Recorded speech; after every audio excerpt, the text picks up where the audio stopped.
this game has seen quite a lot of improvements. Of course, ever since I've improved the time to where it is now, I haven't really spent... You see Knuckles nothing, dang. I see it. I do have the chat window open. It's just that it was covering up all of my OBS, so I couldn't see the notifications, the alerts. But now I do, because I just moved everything to the side there. Everything is fine. Everything's all set up. Oops. Why am I holding the 3-button controller? I do not play 3-button controller.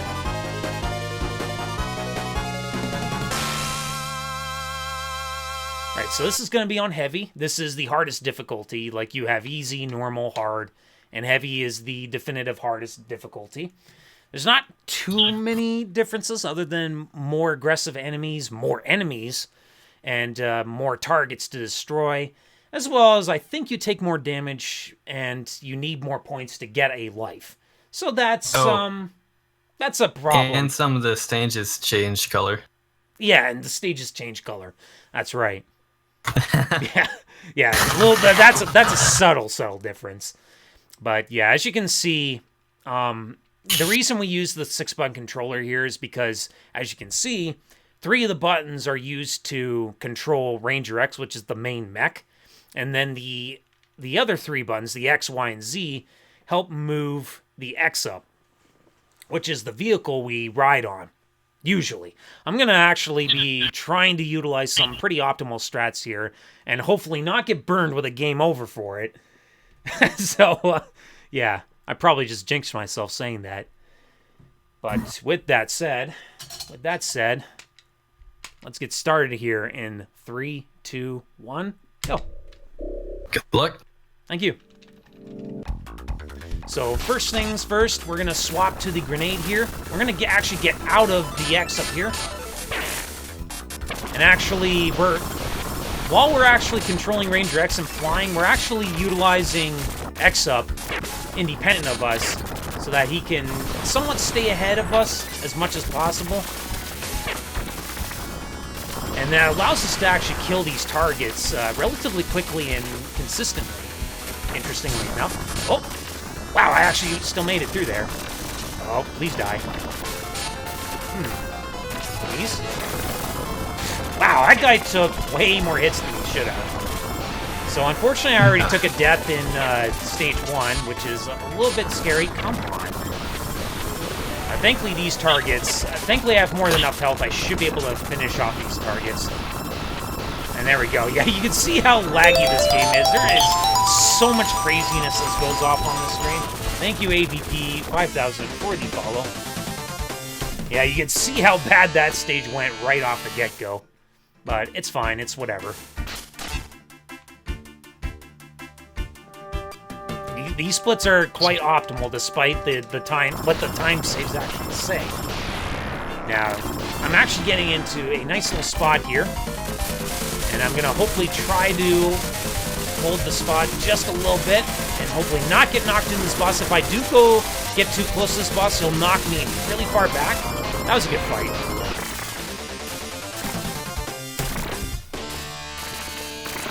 And now we move on to stage 2, the cave.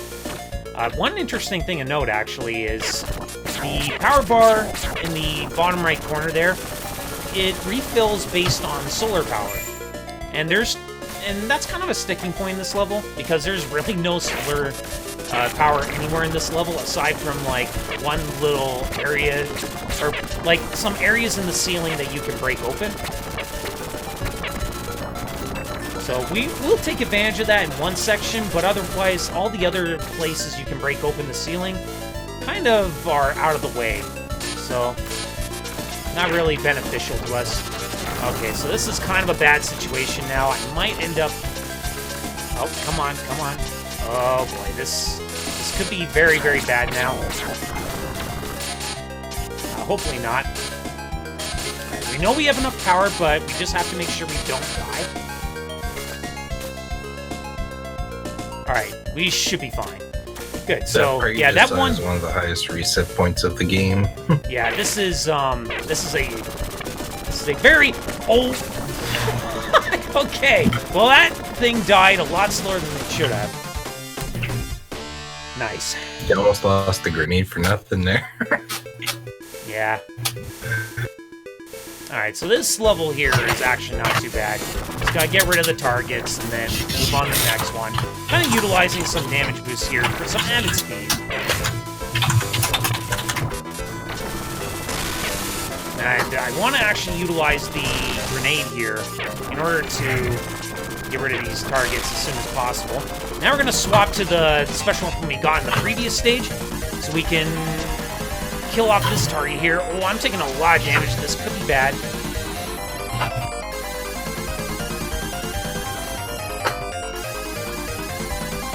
Okay, whew. That was pretty close. But we made it. Yeah, this game has a lot of projectiles and things on screen that can hit you. It's really hard to avoid everything. There's a lot of making sure what your health and your power is at throughout the run. The main thing with this difficulty is just trying to avoid unintentional deaths. Unfortunately, we took one, and it looks like we're going to take another one here, judging by these spawns. I'm going to have to go from the right to the left here, because it looks like everything on the right side has spawned first. So he's waiting for these drops from the sky to come down that he needs to destroy. I believe there's 8 of them. There's 11.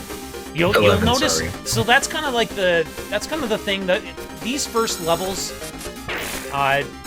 before like the non-boss fights, it's all about destroying these targets that are indicated on the radar. Like it's in the literal top middle of the screen. Okay, so I'm seeing some more spawn. This is good, and I'm hoping we're hoping to not take too much damage. I'm probably gonna have to start killing some of these guys to kind of mitigate the damage as much as possible. But yeah, these targets here, they are enemy spawners, and these ships are flying out. They are what spawns out of them. So once enough of them are on the ground, we start having a lot of enemies we have to deal with, and this can be a bit of a problem. It does look like I'm going to be fine, though, because I'm near X-Up now. X-Up's going to be able to kill quite a few of them. At least I thought so, but you can see how many there are, and how much of a problem it is trying to keep them under control.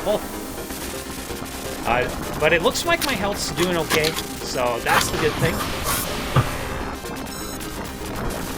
I don't think it's ever a problem in the run, but you can overheat as a robot if you do too many actions. You see a little meter at the bottom. That's only for the jetpack. That's what allows me to fly into the air.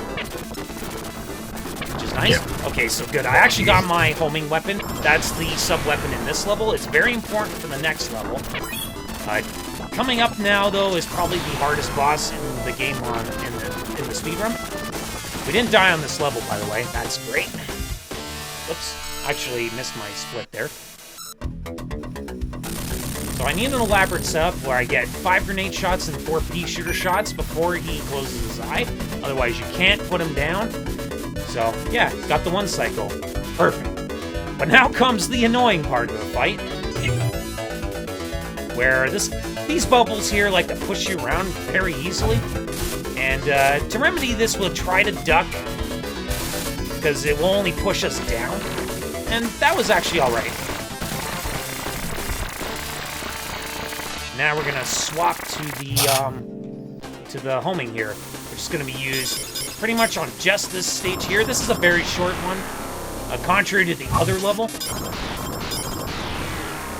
These things are trying to home in on me. They actually overheat my jetpack.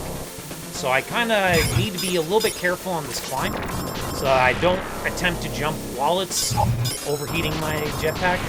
It doesn't really do any damage, though, so that's the good thing.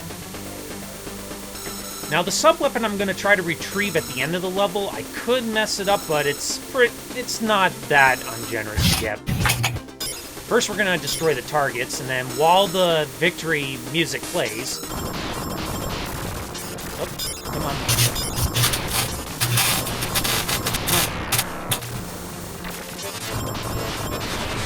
Oh, God. No! Okay. Well, man, he had just a couple more hits. So there's another unintended death. And there's the sub-weapon. We're going to use it on this fight here. Nice little quick kill here. If I time it just right, this is a global cycle I can get. It's consistent every time. And there he goes. As long as you fire at the right time, you'll always get it.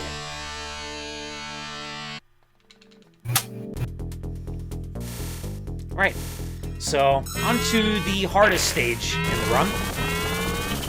The searchlights deploy these drones, and the targets are these things on the guardrails. These orange projectiles are huge damage dealers, so we want to avoid taking too much damage. By the way, thank you for the follow.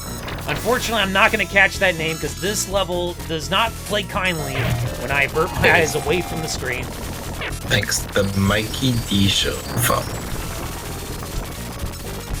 Yeah, so if you might notice, I'm actually destroying these things on the guardrails. This actually destroys a part of the guardrails so that the targets actually will slide off them.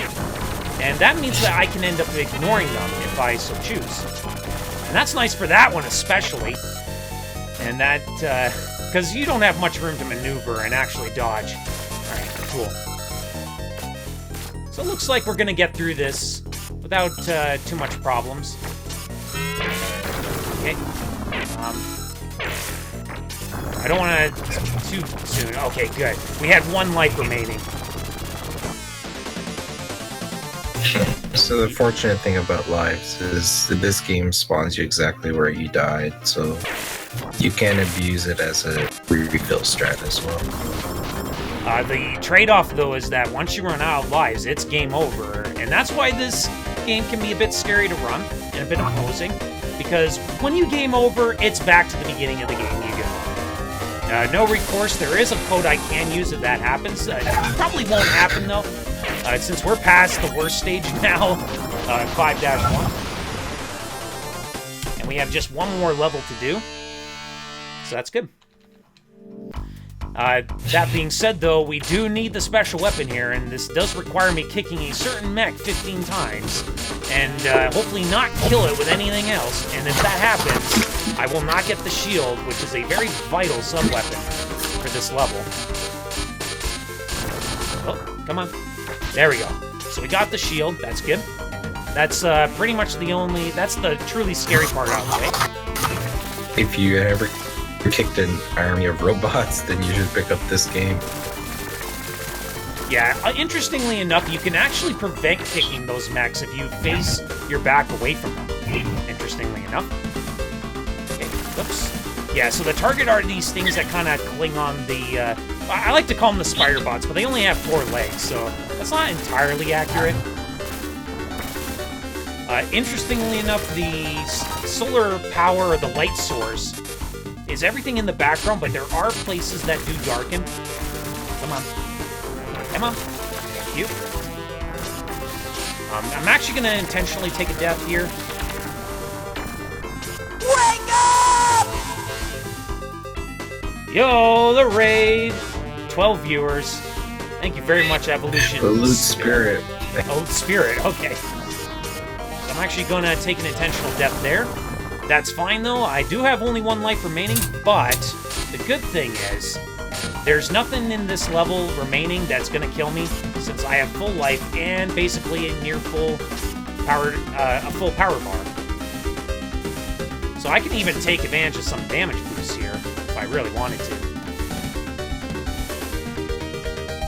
But I'm probably just going to get rid of the projectiles anyway, just to kind of reduce the lag here. This is a very, very laggy level if you couldn't already tell. And 1 more swap. Oh, come on. Interestingly enough, those things that replenish my health bar, they do supplement the power bar to replace... Or they supplement the power bar a little bit to replenish that health bar. Oh, that was a mistake. Big mistake. But we still managed to kill him in 1 cycle. Normally he's dead by the time that big beam is over, but luckily there wasn't much health left that you could take it down. Yeah. So as I was saying, those health packs They aren't technically health packs per se. Like, they will refill your health, but they will take away your power bar to supplement it, like fill it up. So it's kind of a double-edged sword to take to grab those things at times, because sometimes the power bar is more important than the health bar. But in our situation, it didn't matter, so... Alright, so final boss of the game. Pretty short fight.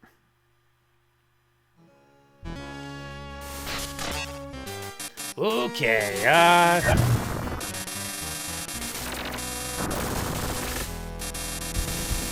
So once again, I messed this up, so chances are we're probably gonna have a, okay, we still got the one cycle. My muscle memory is completely gone with this fight, but it's fine. We still got a relatively quick kill. I actually even saved time. That is a shocker. But that is Ranger X on the heavy difficulty. We actually had a clean run. GG. The curse of ESA. ESA, I did this run for ESA one time, and I actually game overed on it. So that is going to... I have kept the streak to only one run getting that to sort of happen. So glad that I didn't game over. The average length of this game normally is about 20 seconds, and then you reset, so the fact that you managed to clear the game is good. Yeah, so... Yeah, fairly rusty, but, you know, it's expected. Didn't really... I did, like, one run. One completed run for practice. And said, yep, that's good. So, this is actually a fine result. 13:45, you take those. GG. Thank you. Thank you for the GGs, everyone. So, I guess with that game now out of the way, next up is a game that can technically be about as ugly. It can turn about as ugly. We'll see, though. That game is going to be Chakan the Forever Man. And if you don't know what Chakan the Forever Man is, let me tell you. I think this game was probably at one point considered unspeedrunnable because it was just too hard. Until I managed to implement... well, I mean, there was a certain amount of runners, but they strictly ran any percent on it. And